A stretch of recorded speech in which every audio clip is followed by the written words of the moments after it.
Welcome to the Liquid Avatar Technology Summer Showcase 2022. My name is George Cholis. I'm the founder for Gorecom, and I'll be your host. Before my brief introduction about this webinar, I want to thank each one of you who's taken the time to join us and want to congratulate you for choosing to participate in what promised to be one of the coolest and most comprehensive presentations about the intersection of digital ID, metaverse, better known as Web3, in the small cap world. And that last part is very important. When big technological shifts take place, they usually take place in corners that are not readily available to small cap investors. Take the epic long-term rise of Bitcoin and cryptocurrencies, for example. Latest correction aside, most of the gains and most of the knowledge took place away from small cap investors. In the case of digital ID, metaverse, and Web3, however, that isn't the case, thanks to the fact that Liquid Avatar is a publicly traded company on the CSE right now. If you're wondering what you're going to see, I can best summarize this webinar by telling you it's going to dramatically help answer two of the biggest questions we hear about the space. What is digital ID? What are NFTs? What are avatars? And who the hell is going to use any of these inside this metaverse that everyone's talking about? Though I make the point, tongue in cheek, you will recall those are the same kind of initial questions we first heard about e-commerce and social media some 20 years ago. Almost nobody believed that some kids on a computer could create digital e-commerce that would end up beating most of the incumbents. But David Lukacs did. I first met David back in the late 80s, and he's built multiple successful online businesses by always being ahead of the curve. Now, David and his team at Liquid Avatar are calling the metaverse the next chapter of the internet. It's also the most complex chapter, and this webcast is going to help you understand the following. Why are digital ID, avatars, and NFTs critical components of the metaverse? How was Liquid Avatar created was arguably the most complete ecosystem in existence, not just in the small cap world, but in all of Web3. And more than just talk, Liquid Avatar is already commercializing many of these elements with some incredible revenues and partnerships that you hear about in the presentation. Finally, if you're one of the many that can't or maybe won't absorb all of this information just yet, don't worry, because you're not alone, and that is why you're here. Liquid Avatar has built this Web3 ecosystem incrementally from the ground up, and you're going to build your knowledge of the space in the exact same way. The most important thing is that Liquid Avatar represents both a great source of information and a great potential investment vehicle for all small cap investors. So let's get the show on the road. Let's show you the disclaimer here, because we got to let the lawyers earn their money before we get underway. And then when we've read that, we're going to bring David in and get everything going.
Hey, that was a great presentation. And let me know when David is on the screen. Hi, George. I'm here. All right. Hey, how are you, Mr. Lukacs? How are you? I'm good, sir. Thank you. Thank you. And great to have everyone here. Hey, I want to start this off with a bang and get to you. This isn't just David Lukacs and the Liquid Avatar team talking about how big the metaverse might be. Citi, there's a quote in front of us there. Citi, the famous Wall Street bank, Citi, has said that Web3 and the metaverse are potentially a $13 trillion opportunity by 2030. What's your vision, generally speaking, in layman's terms, of where you see the metaverse going, and how well positioned you think Liquid Avatar is to be a good participant, a big player in that? Well, we'll talk about it a little bit today, George, for sure. But Web 1.0, the information age of the internet, was slow in adoption, very, very slow. And in fact, I remember when newspapers and even the Yellow Pages said, "Yeah, nah, it's just a fad." But it really did take hold, and generationally, we can't do without it today. I mean, we saw that a couple of weeks ago with a major outage in Canada. But the metaverse is sort of that leap from Web 1.0 to 2.0, and then now Web 3. So the metaverse is that truly interactive experience that we'll all see in the next 5 to 10 years. Now, today, the metaverse might be a transitional stage. We call all this mixed reality transitional. And I think Liquid Avatar is aptly in the best position possible to take advantage of this, because we've been leading with digital identity. And this means that these new universes, these new places, these new destinations will have only real good actors in them if we use digital identity. And digital identity doesn't mean, we'll talk about this as well, doesn't mean that we have to give everyone our life's information. It means the ability for a user to manage, control, own, and profit from their identity. They're in control of not only their information and their data, but their tracks as well. In fact, it's a complete opposite of people's fears. Some people hear digital identity and say, "I don't want the government tracking me." This is actually the complete opposite, and you guys are going to explain that. Last question for you, and then I want you to get into your part of the presentation. You and I were both around the late 90s, but you're an e-commerce guy. I wasn't. I was more on the B2B side. But people back then were telling you, who the hell is going to shop online? No one's going to put their credit card in. And look what those people missed. So many people missed. Right. Do you think that's the exact same construct we're looking at now, where so many people are saying the metaverse sounds stupid? Who the hell is going to use it? What do you think? Do you think the same growth is about to take place and the same mistakes are about to take place when it comes to most people? No, I don't. I think the funny part is when you ask people in the C-suite, you start telling them about the metaverse, all you have to do is mention games like Fortnite or Roblox or Minecraft, and they go, "Oh my gosh, if I have to give my kids $1 more," and we all say, "You're done. You've just proven it works." So I think we're already at that stage. I think it's not whether people believe it's going to be the next generation. As I said, what we're doing today is a stepping stone to the true metaverse. But I think it's all about companies. I mean, we've heard major restaurant chains say we're coming to the metaverse. Shoe companies, everyone is saying we're coming to the metaverse. What does that mean? We'll talk a little bit about that today. But I think it's not a matter of if, it's a matter of when. And some of the programs we're doing today are going to help major groups of consumers and businesses move in that direction. And we're one of a handful of firms, and certainly one of the few publicly listed companies that are doing this. So we're very excited to be able to show this today. All right, take it away, David.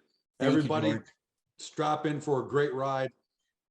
Take it away, my friend. Thank you. So for those that don't know who Liquid Avatar is, identity is really at the core of our business, and we're a global blockchain and fintech solutions organization. We focus at digital identity, as I said, at our core, but we also mix in the creation of innovative virtual items, credentials, avatars, mixed reality, and the metaverse. We support the journey between the physical and the digital human experience. So let's talk about a couple of our major announcements that we've had in the last little while. The Ontario Convenience Store Association, which is a fantastic opportunity to see that transition starting in the real world. So many of us in Ontario who want to buy something in a store, a restricted product in a store, we have to show identity. And the identity we generally show is a driver's license, but some of the new privacy legislation that's coming out will mean that we can't show that driver's license. Why? Because it has our address on it, and it's really not in the purview of a store clerk to know where we live. It's an evolving bit of a landscape with a little bit of mired issues in it, but it's all coming together through the Pan-Canadian Trust Framework and GDPR and others. But the Ontario Convenience Store Association is a leader in working on bringing digital identity to the forefront for their 8,000 plus stores that employ over 72,000 people in Ontario, have 3 million plus daily foot traffic. And really, if you look at it today, 96% of all verifications are valid. And obviously the OCSA and their partners are looking to get in for 100%. You know, for those that don't know this, 75% of all lottery sales in Ontario are inside convenience store. So it makes sense. We have already done our proof of concept, and we're getting ready to announce our pilot programs for Q3 and 4. And you can see the quote from Dave Bryans, the CEO of the OCSA, where they believe that digital solutions, you know, will enhance the trust that consumers already have established in their neighborhood with C-stores. So we'll move on. We want to talk to you a bit about DARE, and I'm very fortunate to work with the great people of DARE for the past 20 years. It's a project I started with them in the early 2000s, and it's grown into something amazing. DARE is an organization that's been around for almost 40 years, primarily in the US, but it is in Canada and in 29 other countries. And really, about 1.2 million students in the US, in over 10,000 communities, and 3 million around the world in the 29 countries. They take education from law enforcement officers to create healthier lives. And really, if you speak to someone who was involved in DARE even 20 years ago, and we do all the time, a huge smile comes to their face because they remember fondly the experience they had with a DARE officer in a classroom. But this gives us an opportunity to work with DARE and create new and unique opportunities to reach those students, their families, and communities with interesting sponsored programs by brands in conjunction with the metaverse. Now, what we're doing with DARE, we'll talk about a little bit later, but again, DARE is in over 10,000 communities in the US, 29 international countries, 15 international training centers, 30,000 trained and certified law enforcement officers, and 13 languages in Braille. Over 200 million people are DARE graduates globally. That means DARE has brand awareness and equity with over 200 million people. And obviously, over the 40 years, it's multi-generational. And it's all based on a scientific curriculum that promotes healthy lifestyles. And we couldn't be prouder to be involved with DARE and the great people behind it. In fact, we spoke at a conference this past week with DARE. So it's been an amazing 20 years, and we hope it'll be an amazing next 20 years. Now, when we shift gears a bit and we talk about the owner economy, we think about, and again, I talked about this a little earlier, talk about the real world and Web 1.0 into Web 2.0, 3.0, and mixed reality, which includes the metaverse. We're seeing this transition happen rapidly, and we're excited to be part of this. Again, in this evolving landscape, individuals will own and manage their digital identity. And again, digital identity isn't just for online, it's for the real world as well.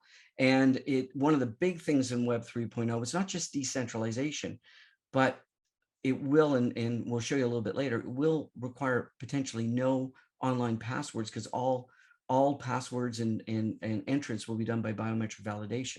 So we don't have to remember those hundreds of passwords and what email did we sign in with. It's going to be an amazing ride as we get to that next phase of human interaction and the different types of mixed reality in the metaverse. Now, we believe identity is not just who you are. It's the things you do and the places you go, both today and tomorrow. So think about it. Our identity doesn't just describe who we are. We talk about things we do, places we go, all the things that make us this, you know, our whole, the sum of our parts. And we think about that very carefully. And that's why we originally introduced avatars, because we are the sum of our parts and we need to be able to represent those using different avatars. So we are creating a privacy first world, and we're again excited to be there. So when we look at unlocking value through digital identity, we think of three groups. We think of an issuer, someone or an organization, an entity that issues identity. That could be a government, a bank, financial institution. It could be a gym or club. It could be a school. It can be all kinds of organizations. You will potentially have hundreds, maybe even 1,000 different credentials. And you do that now for getting into a website. You may have hundreds of different websites where you have usernames and passwords. Those credentials are managed by a holder. And those holders work with verifiers who want to do this. This is very, very similar to using a financial card in a transaction where you're presenting your card to the verifier and the issuer is validating whether that card is good, or the identity in this case would be good. And as a holder, you are validating that with a PIN. Well, in our case, you could use a PIN, you could use voice recognition down the road, you could use other forms of identification, but we use facial recognition and biometrics. These are the things that we do. So, I mean, it's a laundry list of items that we're very, very excited and proud of, but they all come together when you think about digital identity, avatars, NFTs, and credentials, and the metaverse, and they work seamlessly together. And we're going to show you how. So I'd like to take a moment and just read this off to you, and then we're going to introduce RJ Reeser, our CIO. He's going to give you a demonstration. So digital identity and verifiable credentials. Liquid Avatar, this is our philosophy and our mission statement. We believe that ownership of identity is a basic human right, and individuals and entities should be the primary beneficiaries of any use of their identity and/or data. We provide verified users with self-sovereign identity services to manage, control, and benefit from the use of their digital identity, and we provide them with the tools. We don't own your digital identity, you own it. We just provide you with those tools to make decisions about where, when, and how to share your identity and data. And we support issues and verifiers, being the commercial part in validation of these credentials, and provide the tools to create, manage, and control these credentials through innovative business solutions. So I'd like to now hand it over to RJ. Great, thank you, David. Let me share my screen. Just a second, everyone. Okay, so on my screen, I have it divided into two sections. On the website on my right side, it is a verifier and an issuer. You're going to see both of those parties involved. On the left-hand side is our application. When you first download the tool that is publicly available today, this is the page that you'll go to. I've already created an account, so I'm going to click on log in. When I go to log in, my single identifier is my phone number, so we can have a unique individual. I'll click on the biometric check. So this is the foundation that we've built where you're starting to use your biometrics as your password. We support a complete passwordless system with the credentials that we have. So what you see right now is we're going and we're checking the biometrics. When the biometrics is confirmed, it will then move over to the blockchain and verify all of the different credentials that I have on the blockchain. And I think I may have left my phone sitting for a minute. Let's see what happens here. Oh, got it. What's neat is if the biometrics don't match, I have a backup. So it just matched my biometrics. You have a fallback and a backup. We also use voice, we use a 4-digit PIN, and we also use SMS, and that's all configurable by the user based on the security level or the protection level that that individual user wants to implement. It's checked the blockchain. It has downloaded the app and has confirmed that all of my verifiable credentials are valid and current. Now, across the top of the app, we group our credentials based on avatars. The avatars will represent you when you're in the metaverse. It'll be a collection of credentials and NFTs. It's the beginning of you being able to control your digital footprint online, but you can also use these credentials in person. This is that start where now that you have the control, you can start to fight, we believe, the fraud, either transactional fraud or identity fraud, because you're in full control. And I'm going to walk through a couple of those scenarios. So if I click on the view all button for my wallet, my credentials, I can see all the different types of credentials that I have able to get. And I can click on different items like this identity plus sign. I can go to an age verification. That is a workflow that we're working with the convenience stores. I can also add additional credentials. If I go to this plus sign down here, under that avatar, my gaming avatar, it'll show me all the credentials that I have available that I can show with the gaming avatar, or I can click add more credentials. All of these credentials are available today. You can add your passport or driver's license, and that goes through a bank grade process, KYC, know your customer process.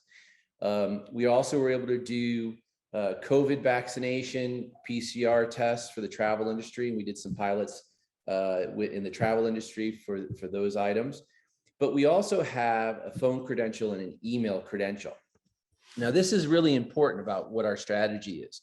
We have 3 types of credential around your identity. We believe that your identity is the cornerstone for the metaverse and for Web3. And to meet jurisdictional requirements, you need to be in full control and manage, and you decide what data you share with what individuals. So if you look at those 3 levels, we have self-attested.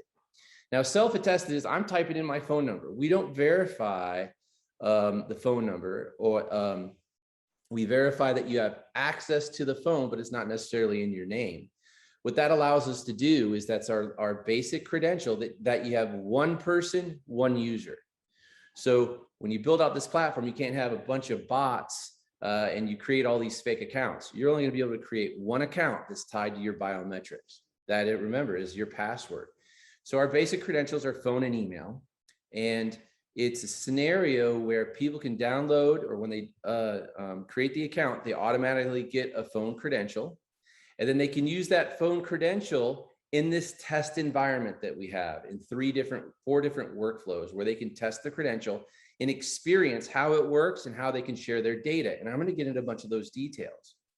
The other types of credentials that we have are bank grade, either passport and driver's license, or fully KYC verified, or other credentials that you're able to go in, like the COVID credential, or an issuant credential from a website like a metaverse, like a park pass, which I'll show you right now.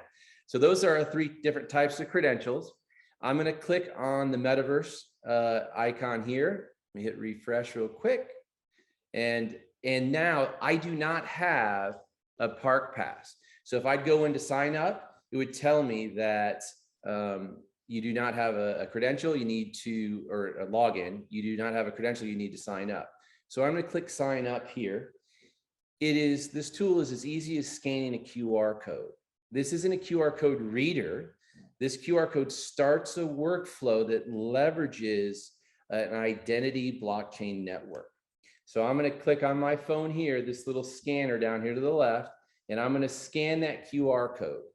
I'm going to accept the connection, and the site is going to ask for a verified phone credential so that we know that you have one person, one user, and they can get in and start to experience the metaverse, the basic functions in the metaverse, before they need to have further identity credentials. I'm going to click on my phone.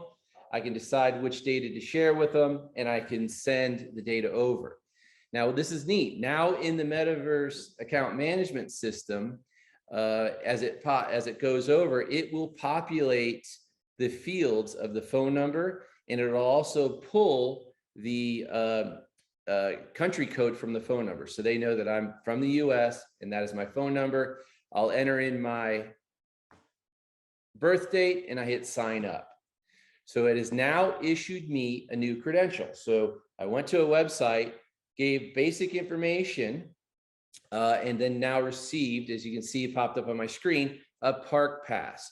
We're building this platform out so that now, as we work with other metaverses, you'll have one park pass, you'll have a network that everyone can go, and it's a verified phone number, and you know that it's one person that can get access to multiple different metaverses.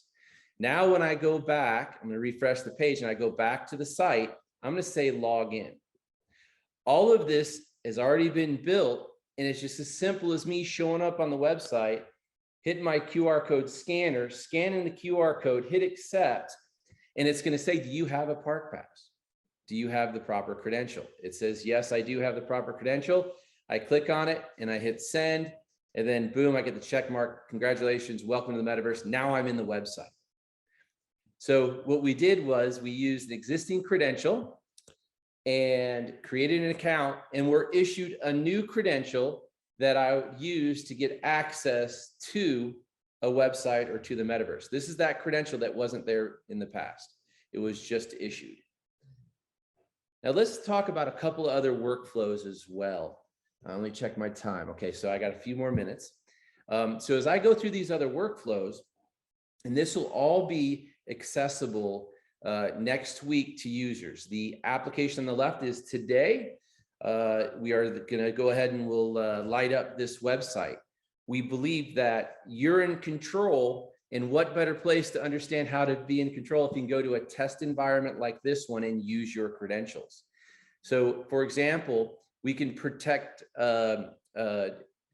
age requirements around content or products by simply using a QR code, where you'll scan the QR code, connect.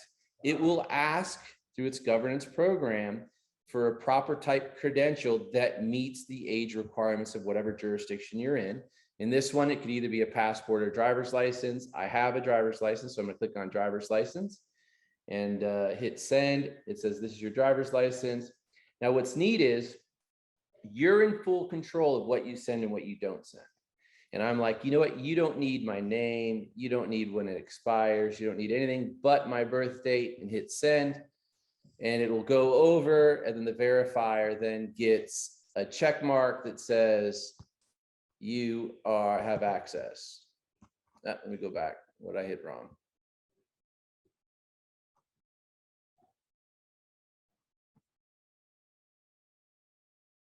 Let me go over here. Oh, sorry guys. I want to go to this verifier. And so this is an age verifier, or nope. Sorry guys, I hit the wrong button again. So the age verification, this is the one that we have configured that way, where you can just go ahead and accept one field to go through. So here it is again, it's asking for an age verification. Based on the governance, it's asking for passport or driver's license. I'll send my driver's license over, and I can eliminate data that I want to send and send it on over. And then it says success, you're over 21. In this scenario, what I stumbled upon, but to explain it to you, is this is fully customizable based on the business needs of our partners. If you have an environment where you need to have their driver's license, their name and their age, it will pop up and say that it's required, or it will say that you're not of age or you don't meet the requirements, and this will say no. Let me go back to the other site. And so we can do this with, and it looks like I'm maxed out on time. So we have other two workflows. You can use your phone number to reserve a table. And then also you can use your driver's license to create an account that requires a KYC or a government issued credential, where you can click on that link, you make the connection, you can use your driver's license, and the information's then passed over. Just to wrap this up, this is the key. You know, we talk about how you're in control of your identity. Now with this platform, I know who has what pieces of data. I know what they have, and we are pioneering in the open source community the right to be forgotten. Where they'll use our tool to click on a button that'll send communications to whoever the individuals are or companies, and have them go through a process to delete all your PII. All right. And RJ, before you hand it over to Michael, I know we're going to address it in a little while in one of our opportunities, but I know that there's people probably out there thinking, okay, well, what if I just put in a fake birth date? How are we looking at assuring that people are validated by age? I know that Absolutely. we're looking at age estimation. So right now, what we are testing is the ability that, since you're using your biometrics and we're giving you a park pass and entering your birth date, we are doing estimations on age. And then it'll say a verified, AI verified age, so that you don't have the scenarios where there's a big disparity in age between users if they're text messaging or something. So we'll have that basic ability that we will estimate their age, then confirm. But more importantly, we have that path. Once they get into the metaverse and they're doing some basic features with one of our entry-level credentials, and they want to do further stuff, then that's when the ecosystem would have a governance policy where they require people then to go further in KYC. So either driver's license, passport, but we're also working on guardianship too, so that you'll have your parents that are involved or a guardian that would be involved to help issue and support the credential and age. Great. Well, I look forward to hearing everyone's questions. We look forward to anybody that's interested in learning more, please reach out to us. We have a lot of fun working on this stuff, and we're making lots and lots of progress. I'll go ahead and turn it over to Michael. Thanks, RJ. Core to engaging our user base was to create an engagement protocol that will get our consumers active across multiple products and drive incremental revenue. Our two core products for this area are the Liquid Card and Banking app, and Liquid Shops, our cashback and offer engine. To tie it all together, we are attaching a Metaverse loyalty schema to the Liquid Card. Cardholders will be able to earn loyalty points whenever they use the card anywhere MasterCard is accepted, both online and offline. When they transact in Aftermath Islands using their Liquid prepaid card, they will not only earn loyalty points on the value of the transaction, but also get the double dip effect of earning loyalty points from the card as well. The loyalty program is aimed at driving incremental spend on the card, and initially within Aftermath Islands, increasing customer engagement, retention, and lifetime value. The ability to accept traditional forms of payment, especially with a loyalty scheme attached to it, lowers the barriers to entry and will set Aftermath Islands apart from other metaverse experiences that only accept cryptocurrency. Cardholders will be able to earn loyalty points whenever they use the card, both online and offline. When they transact in Aftermath Islands using their Liquid Card, they will not only earn loyalty points on the value of the transaction, but they will also get the double dip effect of earning loyalty points on the card as well. Accrued points will be able to be redeemed for Aftermath Islands virtual gift cards that can be used when purchasing virtual land and other goods and services in the Aftermath Island metaverse. Now, Liquid Shops is a traditional cashback program benefit for Liquid Card holders and Liquid Avatar app holders, because we know not every single person will have the card. Access to the site will be via a unique credential using the LA app, similar to the process that RJ just showed you. Here, our consumers can shop at over 600 of North America's top online merchants and get cash back right to their Liquid Card. Now, non-card holders, so just regular Liquid Avatar app holders, can still accrue cash back, but the cashback payment will happen via PayPal. We will also be including special offers and other unique benefits to enhance overall engagement and keep people coming back frequently.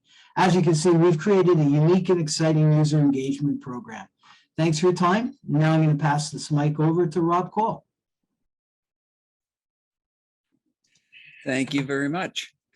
And hi, I'm Rob Cole, and wanted to talk to you about our NFT program. And I'm invite David Lukacs to come up and join me. And we will be inviting Ruth McCartney to come up and join us as well. We talk about, if I could have control of the screen there, please, Carol. When we talk about commerce within the metaverse, a couple things have been developed by the Liquid Avatar team and primarily Oasis Digital. And the first I want to talk to you about is kind of the entry of e-commerce within the metaverse. And I'm just going to flip my camera over here, where you should be able to see this is our kind of like baby metaverse. And the what it is the Oasis Digital Gallery. And the Oasis Digital Gallery is a place where we can walk around as a virtual person, as an avatar, and we can go shopping. We can learn about our products using spatial audio, and then can talk to us and tell us about what it is that she's selling. We can display lots of products. Now, these products happen to be her flat art, but as we saw out here with our graphic capabilities, we could be doing cars or t-shirts or running shoes, and give accurate representation of it. And the ability to purchase can be done via fiat or cryptocurrency by as easy as clicking the button, logging into your wallet, and making your purchase. So these are the types of experiences that we can see within the metaverse. We may be, traveling and walk into a metaverse type of a restaurant or a clothing shop, maybe a gaming facility, and be able to just interact and make our purchases. Now, the NFT programs is something else that Oasis is involved in, and David's going to help me out with this. This is a brand new product that we are helping out TriStar Promotions with. TriStar Promotions Productions, TriStar Productions, different company. In next week, we will be at the 42nd Annual National Sports Card Collector Convention, and they have asked us to help them out with a giveaway NFT program. And we will be giving away to the participants, both the general participants with a special set for the autograph ticket holders.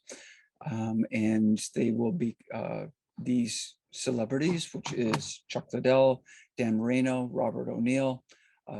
He's the guy who killed Saddam Hussein, David Ortiz. No, Osama bin Laden. Osama bin Laden, sorry, wrong terrorist.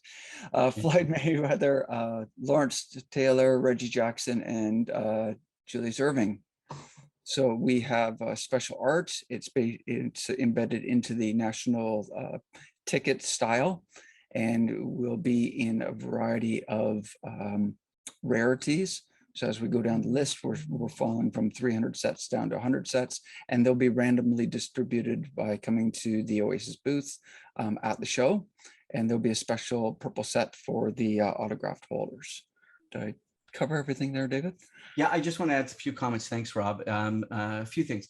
One, the Oasis Digital Art Gallery is sort of the transition from Web 2 to Web 3. That is a website built to be interactive. So it is not, it's sort of the transition stage to go to a metaverse. So if you think of an informational website that you have, you could add a something like the Oasis Digital Gallery to give your constituents an opportunity to engage in a more 3D type experience. And for there, you could have entryway into the metaverse. Additionally, what we were doing with the National is, and we just saw a announcement this morning by the NFL that they're going to give away commemorative NFL tickets. This is the largest sports and entertainment show for collectors in the world. And they've been doing this for, I think, as you said, Rob, I think it's 42 years. But at the end of the day, this is an opportunity for us to start to create new lists of individuals that are inclined to purchase this. Everyone has to opt in, and they'll all receive free tickets. And it creates a collector mentality. And for many of you know, I am a big comic book collector, so we do understand the collector mentality. And this is an excellent way of doing that. I think, Rob, now if we have the opportunity, we're going to turn this over to our good friend, Ruth McCartney, who will show off a program that we've been working on with her for just over the last year. Absolutely. Thank you, folks, for having me. It's an honor to be here with all of you tech heads. I'm also known as the Digital Diva, and I grew up with a stepbrother for a Beatle for a stepbrother, and very early on understood that, you know, fans want to collect things. Now, I'm a fan of chefs and foodies. I collect chefs like people collect rock stars, and it always amazed me that there was no iTunes for recipes. So together with Rob and David and their team and Grant and the guys, we've created something called Gourmet NFT, which if you see recipes you like on the internet and you scroll past them, even if you bookmark them, you can't really cook from them because you don't know where they are. So what gourmetnft.io has done is bring chefs from 70 plus countries all around the world and our partnership with the World Food Championships so that you can not only pin, but you can download and collect recipes from these people. And in our Chef Jose Andres World Central Kitchen, we've resurrected some old classic celebrity recipes from people like the Bee Gees and a lot of country stars who contributed way back in the day, Dudley Moore, Yoko Ono, and those recipes are going to benefit the World Central Kitchen. So in a nutshell, it's like where you go iTunes to download music, you come to gourmetnft.io to download recipes, and they are stored in your Wax wallet, and you can always go back to your phone, your iPad, your computer, and basically you compile your own digital cookbook. You become your own cookbook editor, and you collect what you like. And in some cases, they go to good works such as World Central Kitchen and Jose Andres. And Ruth, they're all NFTs and they're tradable and you'll be able to do things. And if I'm correct, and the other thing that's really cool about these is that the NFT that you collect is actually what we call an access NFT. It's a key because, you know, you can't really see on your phone these little recipes as NFTs. So the NFT that you get when you purchase a recipe actually gives you access, a key to a website in which the full-blown video and information is there. So it's a really interactive experience using access or gated NFTs. Right, and again, those links for the members can't be shared on Facebook because of the whole NFT blockchain security thing. You have to be logged in as you to see and view and use the recipe. And when you're done with it, of course, you can trade it out further down the line on the blockchain. Right. That's great. That is super, super. Well, thank you, Ruth. Appreciate that. Thanks for having me. Yeah. So yeah, we will actually with the gated NFTs. That's something that another technology that that we're going to be using it within our metaverse is using your Wax wall to control your inventories. Something else that case that a little bit later, Rob, as well. Yeah, that's right. So the other thing that we wanted to talk about with Oasis Digital Galleries is the MetaHero project. Right. So the MetaHero project, and I have a video here that David, I'll just queue up if you want to get started on explaining that project and how it ties into sports.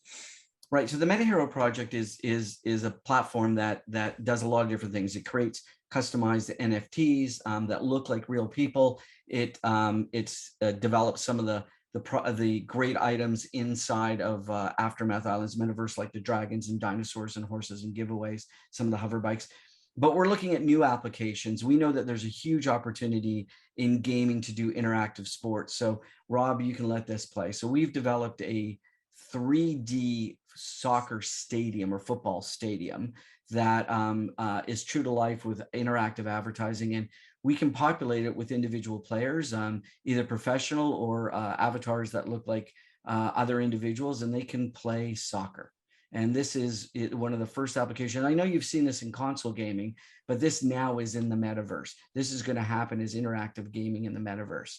So we're just showing you a bit of a demo, and there we go. That is football or soccer in the metaverse. We're using MetaHero Project technology. Okay. That I guess concludes our few minutes there to speak about Oasis. If we want to move on to the aftermath, so I'll start queuing up. Super. Well, let's I guess move directly over to. I've got a couple of slides in between, so thanks, Rob. I'll be there in a second. So we're going to continue to talk about mixed reality and the metaverse, which provides a unique opportunity for success. So mixed reality does include the metaverse, but we think of it as sort of the culmination of everything. And these mixed reality experiences include augmented reality. That's the ability to put things from your phone in place that don't exist. That might be a painting on a wall. You can see how the painting looks, or it could be a scavenger hunt or other opportunities. And then we mix that with extended or blended reality, which we showed you in the Oasis Digital Gallery, and we can create some unique experience that bring us to the metaverse. It's an opportunity for new forms of engagement, loyalty, and revenues. through and the inclusiveness of digital identity, we get good actors and the maintenance of privacy, safety, value, and security. We'll look at new ways for brand interaction with digital twins, interacting both online and offline actions. This is really important. We need to combine the real world with the virtual world, and the things that we do at Liquid Avatar help have that happen. And interoperability across multiple metaverses, as RJ displayed the Metaverse Park Pass. And think of that, you know, in a very real world scenario, that if I go to Disney World tomorrow and I want to visit 4 parks, I have 1 pass. I have 1 user, 1 account, 1 pass. And that's the way we look at it to get into multiple places, which can replace passwords, because a QR code, as RJ explained, which starts the transaction, can help replace usernames and passwords. And we're seeing these massive growth opportunities, and it's all over the place. This one is 43%, but George cited, you know, City earlier, and these are just some of the things that we're talking about. And our good friends over at tokens.com have a fund for metaverse real estate and other activities, and they've been active players. We're seeing a lot of interesting organizations come to the metaverse and start talking about mixed reality. And, you know, CNBC made this quote a number of months ago, and they think that number will double, triple, quadruple. We know that companies like tokens.com have done millions of dollars in real estate. So it's going to be a massive, massive market in the metaverse. When we think of using digital identity and the metaverse to manage brand equity, drive revenue engagement, we think of all these different factors that go into this solution. And that includes, I'm not going to read them all, but it's a massive list of opportunity. So we can move on and save a couple minutes. Now, let's talk about Aftermath Islands, because I know a lot of you are excited about this, but our mission is to create a metaverse that is an open world where real people and their avatars are empowered to reimagine their life in an economic and socially inclusive virtual environment that supports safety, privacy, decentralization, and the owner economy. And I'm going to flip this back to Rob, and Rob's going to show you a whole bunch of really cool demos that we can talk about. Just as soon as it loads up. So the maybe David, you might want to move on. Well, yeah, and I'm going to, while Sorry. we're waiting for it to load, I want to let everybody know, I know that like any good plan, we're running a little bit behind, but just to let everyone know, there is a surprise at the end of the presentation. We've got parting gifts for everyone, digital parting gifts. So if you do hang on, we'll make sure that you can see that and take advantage of that. So Rob, whatever you might want to start with. Start with Elcott, yes. Yeah, why don't we start with Elcott? Sure. So this is Elcott, which stands for Lost Kingdom of Tessara. Lost Kingdom of Tessara is a, oops, do I have the, there we go. This is Elcott, Lost Kingdom of Tessara. Lost Kingdom of Tessara are 7 islands, and the 7 islands, the game that we built around the 7 islands is what we call lazy clicker. It is a low resolution, easy to play. You can play it on your phone, and the idea behind the game is it's free to play, and you have minions or little people that are running around and they're collecting resources. So on this particular island, they're collecting various forms of wood. Okay, I can hold on to these. I can sell them. I'll get back to that in a minute. I can make them run a bit faster. I can power them up so they can run a bit faster. I can add more of them. And with the idea being that to gather as many resources as possible, I could sell the resources within this game for what we dub as coconuts. And with those coconuts, again, add more power ups so that I become this efficient machine. As I raise raise my money, I am actually able to purchase the ability to go to other islands. And we can see that while I was away, I've earned some additional resources. So it works in the background. And the purpose of this game is to provide a low barrier of entry to our metaverse. So we know that things, because it's Web3, things are going to cost. It may cost to, play within the game, whether we're, building a house or building items or things I want to wear, but we're also going to have real life commerce in there where it might be real items or paired items where I buy the t-shirt in the metaverse, but I also get the t-shirt delivered to my house. So as a entry point, being able to go into the marketplace within the metaverse and be able to sell my aluminum or iron or nickel to somebody who's gaming that wants to build something out of gold, for example, gives me the utility coins, which I can then within which we call dubs within the metaverse, to be able to then play within that metaverse.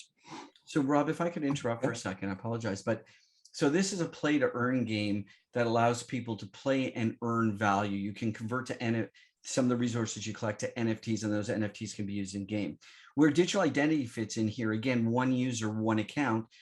When this game goes fully live, to be able to convert to NFTs, you're going to have a single account.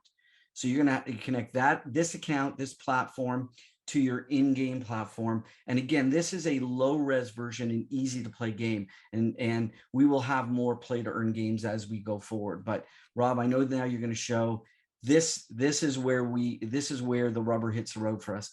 This is where photorealistic and reality comes into play in the metaverse. Because I think all of us have seen the metaverse as these cartoony games.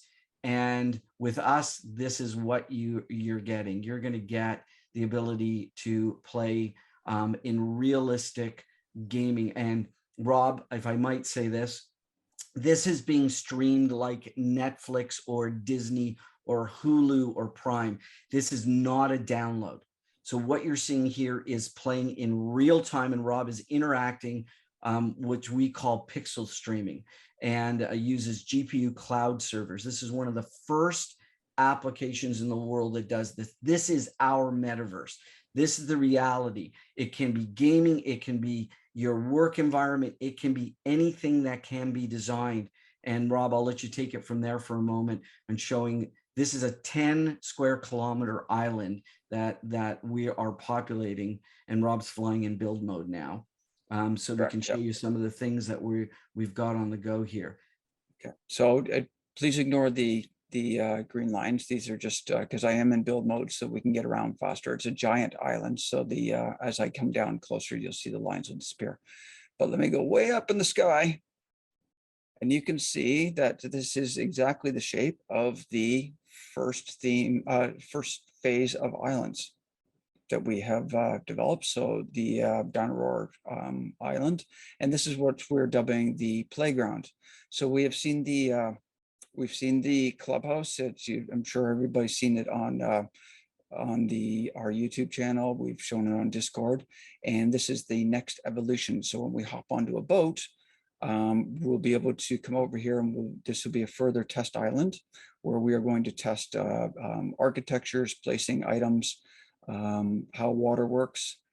And it's kind of silly because we can walk right out of the forest and we can walk right into snow. And I'm just going to parachute down here. And Rob, this is all built in Unreal Engine 5. Unreal Engine 5, that's correct. This is the latest and greatest technology. And again, multiplayer, pixel streaming. And this gives us the opportunity, as we put in commerce and places to do business, for brands to have a realistic look of their products. I mean, many brands have given us feedback that they don't want their products to look cartoony. They want them to look real.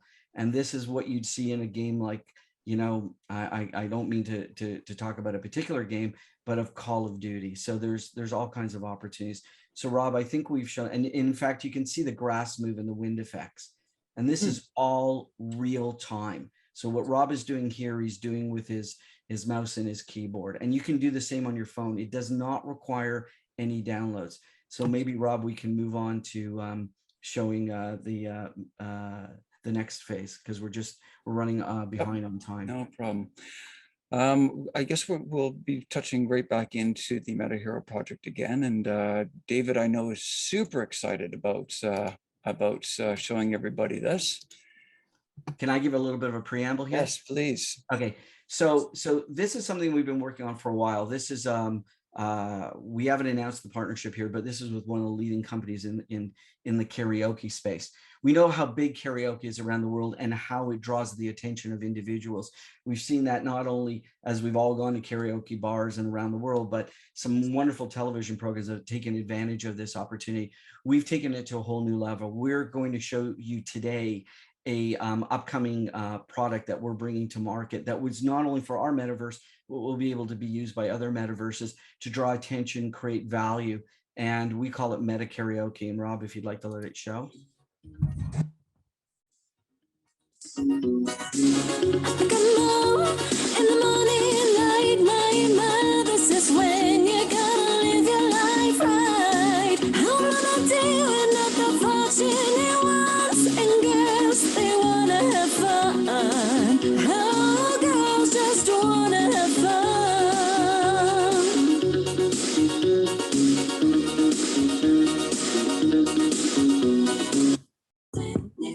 So you're a tough guy, like a really rough guy, just can't get enough guy, just always a bad guy.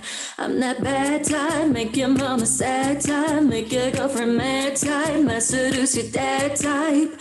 I'm the bad guy, duh.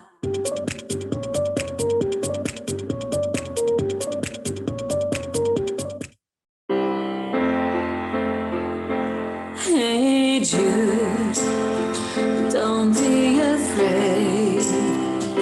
You were made to go out and get the minute you let her under your skin, then you begin to make it better.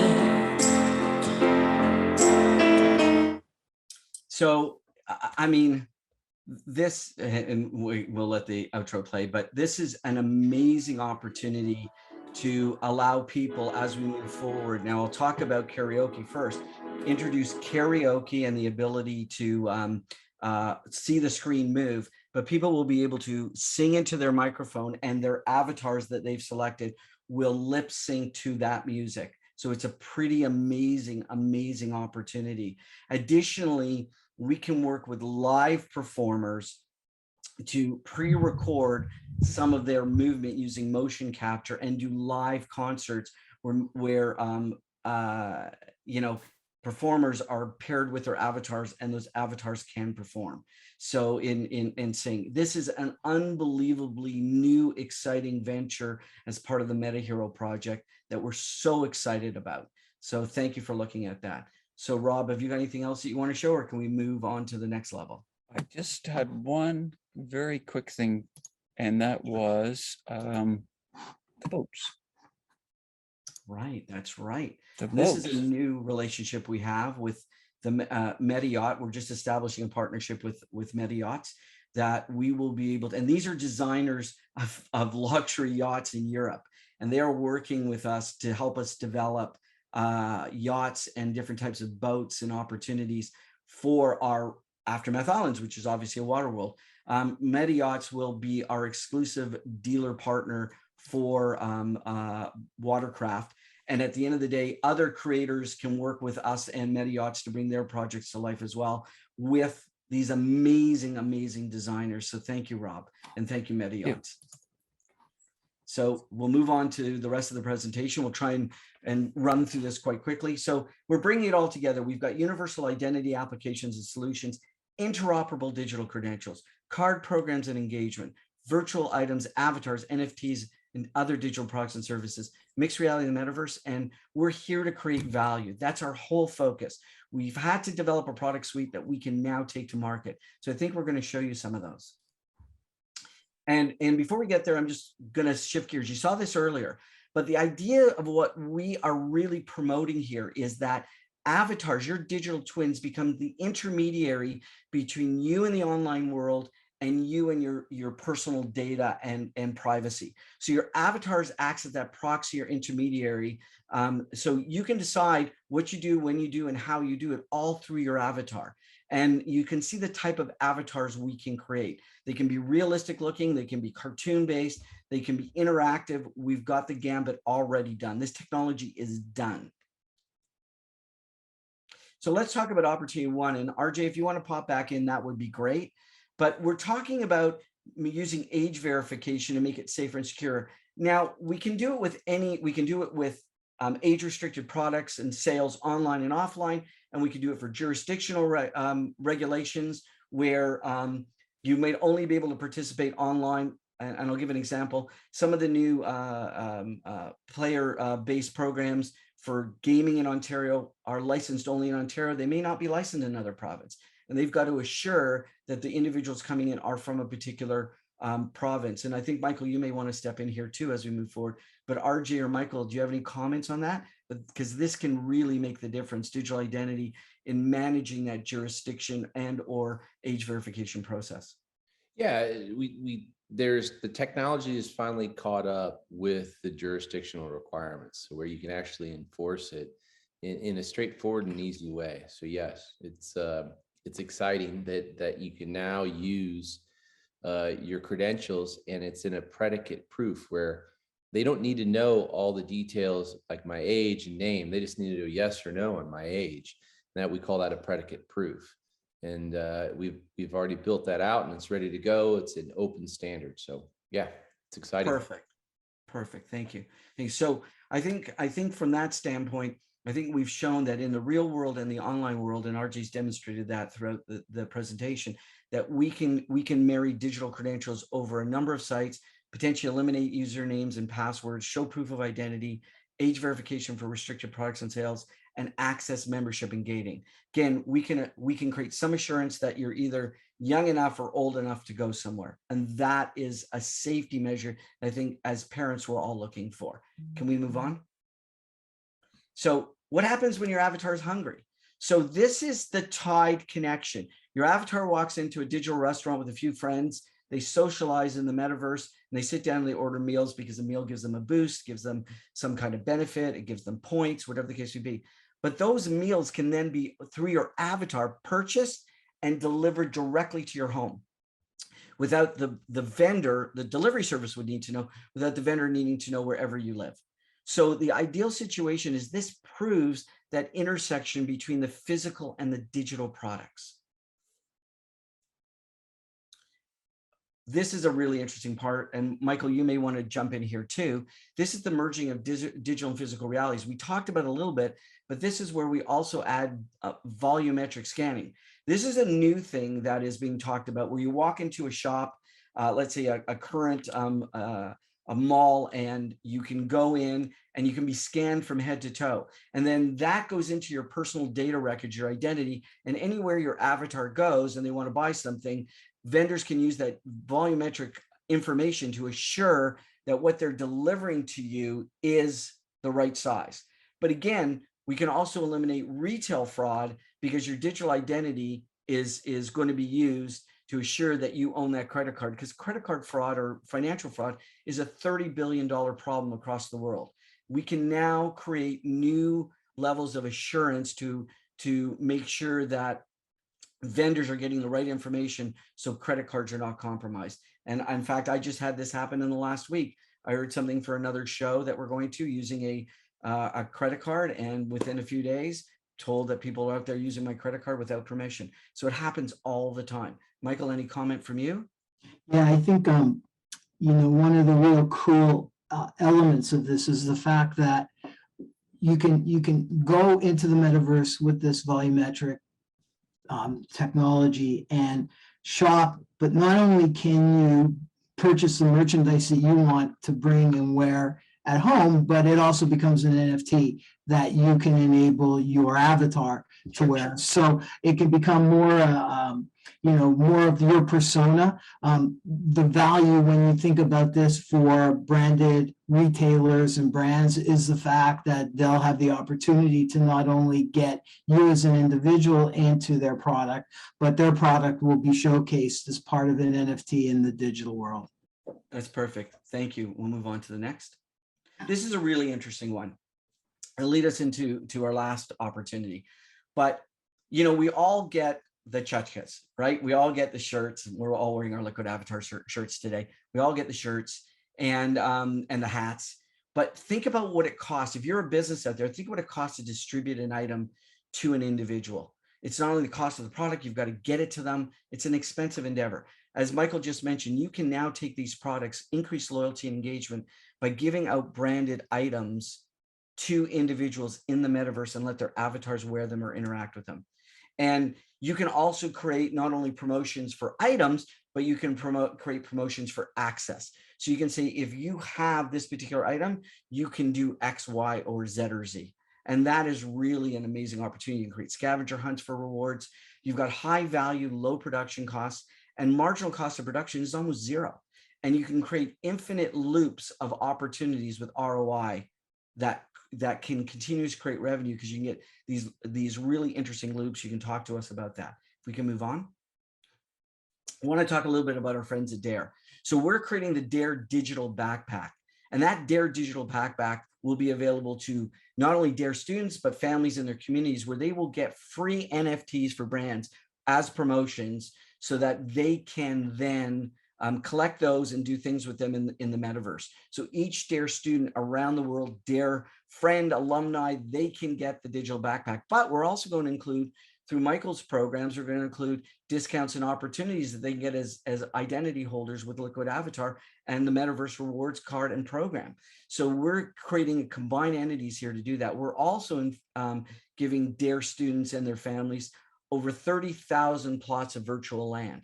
So Dare students will all get a free piece of land in the on Dare Islands, and we're starting with 30,000 pieces of land. So we're trying to create safe and secure environments in which students can receive opportunities. Dare officers can engage and train. We can create mixed reality opportunities while maintaining security and privacy, and helping our friends at Dare create their good works supported by great brands, and educating the future of tomorrow. So I think, George, I'm going to pass over to you. I know we're running a bit behind, but Kara, I'm going to, as we welcome the questions, can you put up this gift? So we want everybody who's here, and we know we've had over 100 people today, and we had this will be available as a recorded session as well. But wanted to let you know that if you go to that URL, or you scan that the QR code, you will be able to enter your information and spin a wheel to get a free piece of virtual land in Aftermath Islands. So please do that. It'll be open for the next approximately 24 hours. You can go in, get a free piece of land. There's no cost, no obligation. We want to thank you for being here today. And George, I know we've got some questions. We've got a few extra minutes. Maybe we can answer some of those questions. Yeah, I'll go to the high priority ones first. But the first thing I want, if you guys don't mind, just to add is, as the founder of Agoracom, I'm incredibly immersed in the Web3 world and keep up with it and know about as much as most people do, not all people.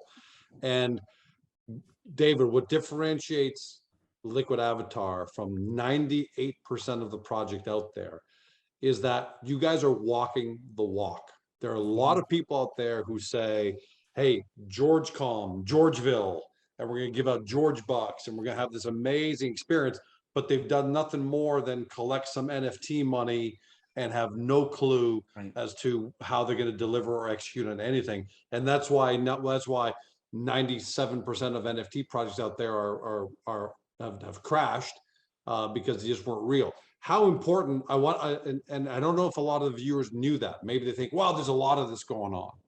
The fact of the matter is, I put you guys in the top 2% out there. How important is it that Liquid Avatar is walking the walk? Because everybody is now seeing karaoke, Aftermath Islands, Meta here. I mean, I was blown away, and I'm not easily blown away. David and I are friends, and if I ever think something's not up to snuff, we're open enough, I say it. But I mean, just watch this presentation, David.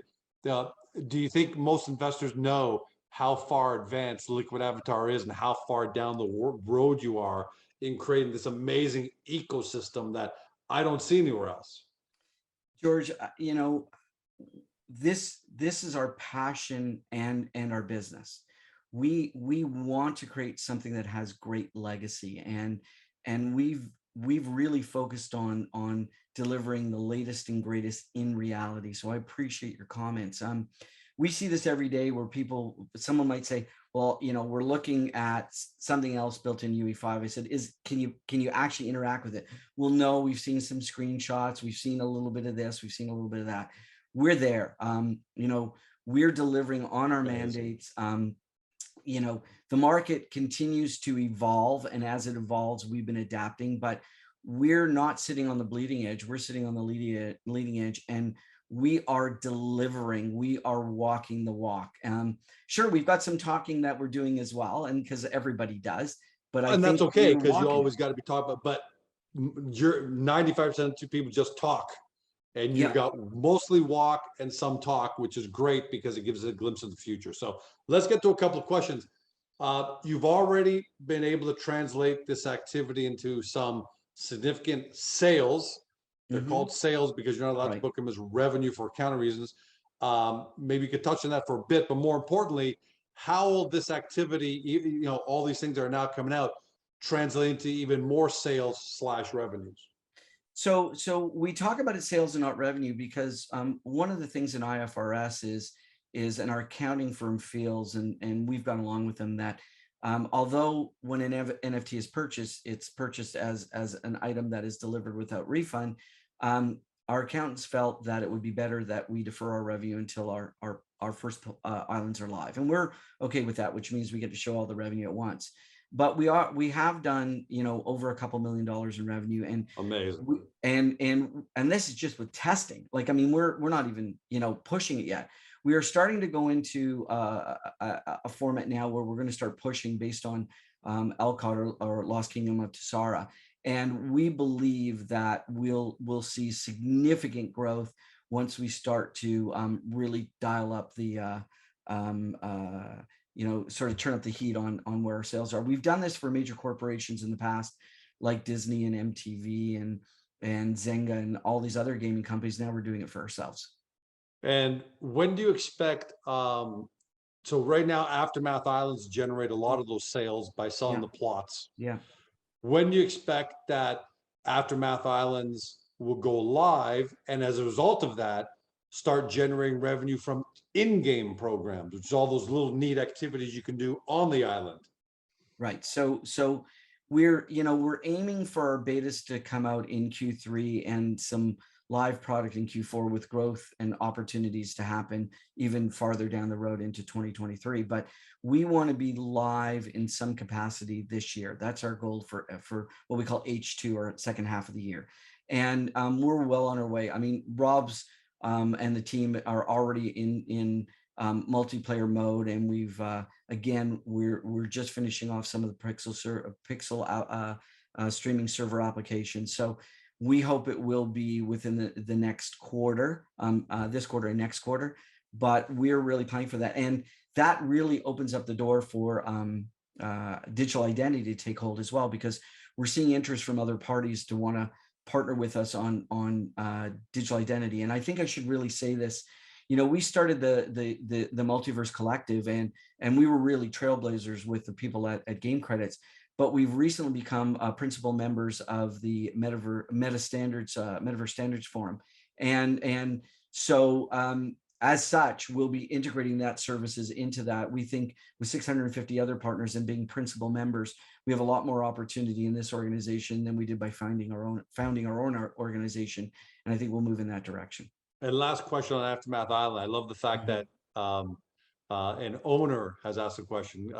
Tierra asks, I've already purchased 12 plots of land in Aftermath Island. Can I access the liquid card? Not yet. Michael's working on it.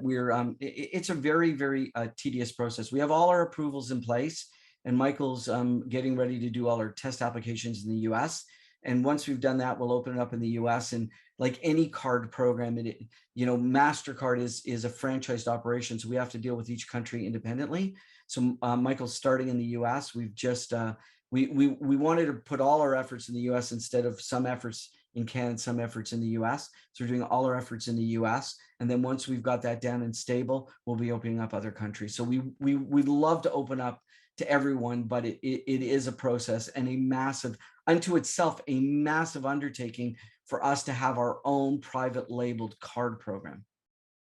I'm going to flip from the metaverse into the real world with a Mhm. question, because I know how shareholders think. So the Smart Age program, you talk about the Ontario Convenience Store Association, Yeah. 8,000 stores. Yeah. So that's the real world, that's digital ID in the real world.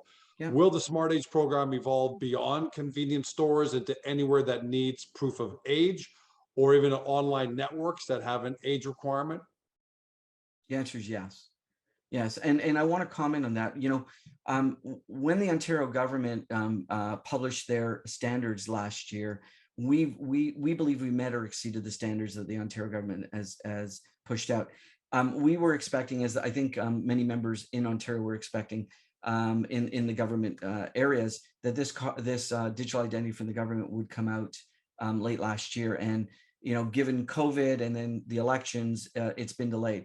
So we're continuing to test because we believe that the Ontario Digital Credential, or ID, will be a mainstay from an issuer, first major issuer to issue a digital identity in Canada, which we can then leverage into the liquid avatar space. So our pilots and our testing are using our own issued credential. So that's why it's taking a bit longer, because we've been waiting for the Ontario government. But unfortunately, our wait period is ending, and we'll be able to integrate that technology, but we're moving in Q3 and Q4 into our own pilot testing. And for people who are new, who may have not watched previous interviews, you and I, one basic but really powerful example of how powerful the Smart Age program is and why it's necessary is, I have a young daughter. Let's say she's 21 years old. She wants to go buy a bottle of wine. Up until now, she has to show her full driver's license to some stranger behind a counter who now has her full name, her address, and none of us, that's a small but very important example. Whereas with Smart Age, it's just literally, yep, verified I'm of age. That's it. Nothing else, right, Dave? That's just a small but very powerful example of how powerful this is. Absolutely, it can be used to verify, over allotment transactions. So, I don't know if you ever traveled abroad. Even though you show your credit card, they want your passport. This all supports this type of technology. We've already integrated into the card networks with our Passmate program. So we have a fully blown solution that not only powers the individual, but powers the verifier and the issuer. So we're ready to go. Again, our technology is built. We've been hoping that the government of Ontario would be a little bit faster. We expect that they will be, but we're not waiting any longer, and we're going to be moving into our pilot programs with the OCSA this fall. And we're hoping to also move into these programs with DARE and our friends at DARE to support students in the metaverse. So we've got a number of groups that we can do this. And got to remember, a verified individual is a good individual for business too online, and makes it easier for brands to market to, because they know they're real people. So they can give better value, and they have less breakage or spillage in their sales process and marketing. Yeah, all credit to the government of Ontario, but no matter what, you guys are going to move faster. So yeah, out of Forrest Gump, I'd say run, David, run. Well, yeah, we are in that mode now. Run, David, run. Going back into the digital side again, the metaverse side, the Oasis Gallery. Will that become multiplayer so that you can visit the gallery with your friends? And are you able to hang up the artwork from the gallery into your Aftermath Islands home? Yes. The answer is we're working on both. So the answer is yes. You'll be able to buy a NFT, and that NFT will trigger potential inventory inside of Aftermath Islands. And Aftermath Islands is going to work that the NFTs actually that you get are actually proving that you own the in-game item. So we're doing a lot of really cool things. And from the standpoint of multiplayer, the answer is yes. Despite the fact that I'm a 50-something-year-old guy, I love the karaoke. I think that's, first of all, it's awesome. I think it's ingenious. So the question is, will you be able to do things like create singing competitions on the islands and have other people come and sing with you as well? The answer is competitions will be easier than having multiplayer singing, but we're planning both. The answer is, this is the first look at something really amazing, and the technology to put it all together is a wow. But we've got all the partners in place to do that. we'll be talking more about our karaoke partner in the weeks to come. But at the end of the day, yeah, we want to make this an absolute destination-based opportunity and tons of fun for, that you can sing songs with your friends around the world. By the way, there are questions about the stock price, but I caution everybody at home. The company can't sit here and talk about stock price. They can't talk about projections. We all know that Netflix is down some 70%, Shopify, Facebook over 50, 60%. We know that tech and disruptive tech is risk off right now, as we say. And so we really can't talk about stock price and projections and where it might go. But me, as talking for myself, the most important thing in times like this, because I've been through this with .com, I've been through this back in 2010.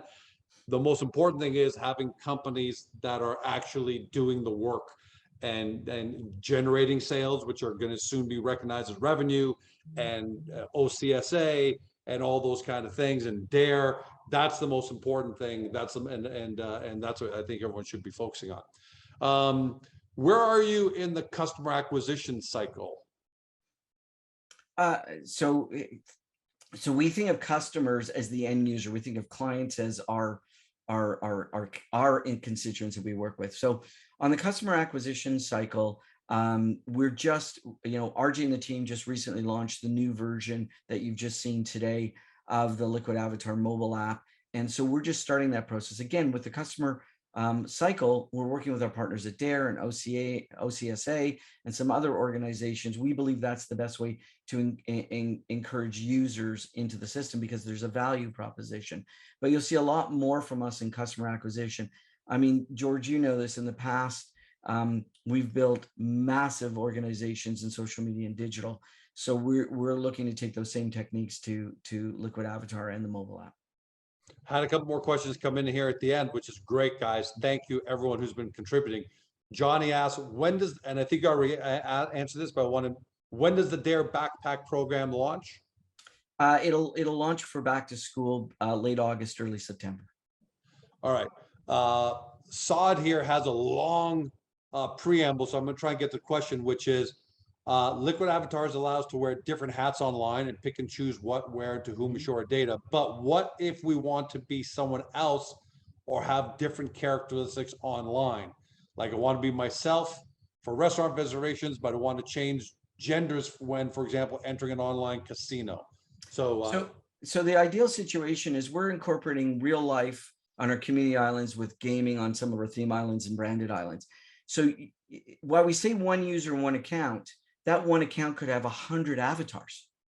You could have, you could be, go fight dragons in armor as a medieval knight in the evening, and have a work persona during the day or a school persona.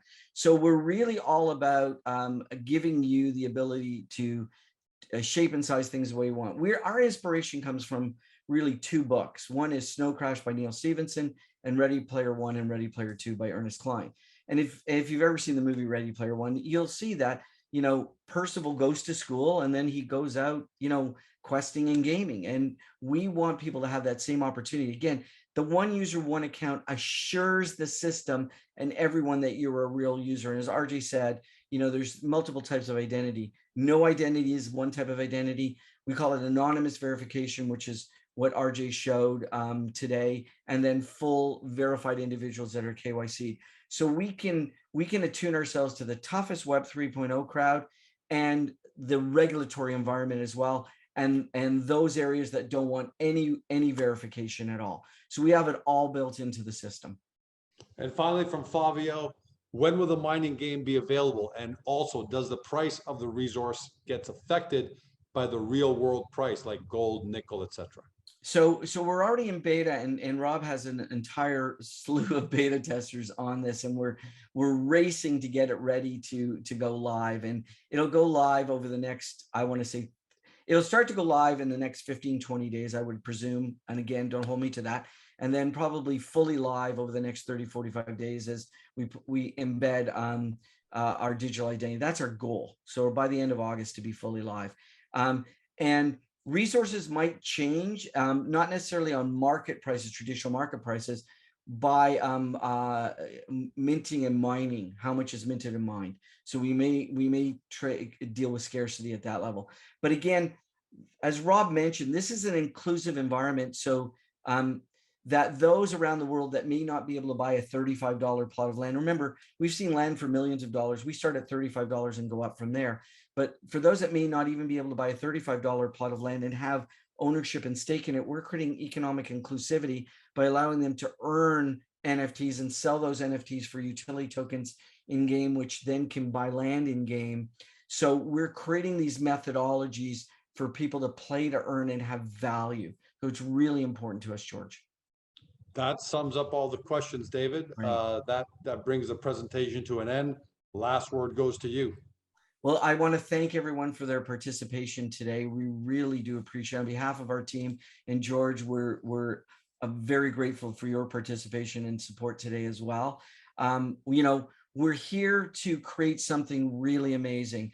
We've got an amazing team of individuals. And again, you know, not to talk about the markets, but the markets are evolving. We've got as much as we're concerned about our public company, we know that to get to the finish line, we've got to have great product and great deliverables. And we've been working diligently to do that. We believe we're doing more with so much less than other companies in the marketplace. And we're showing you what we're capable of doing. And we haven't even really scratched the surface yet. So again, we want to thank everyone for your time and participation. We really appreciate and value you as stakeholders. We want to wish you a fantastic day. Thank you. And for everybody, make sure you participate in the Aftermath Islands giveaway. I don't know if you want to go back one screen, guys, to bring that NFT code back up. There it is. Thanks for joining us, everyone. Liquid Avatar, David and team. Awesome presentation. A great use of everyone's time, especially here in July. Great job, guys. Everybody at home, thanks for joining us. Make sure to share this with your networks. It's going to be on YouTube. Make sure to share this with your networks. Thanks for joining us. See you in the next presentation. Take care. Bye for now.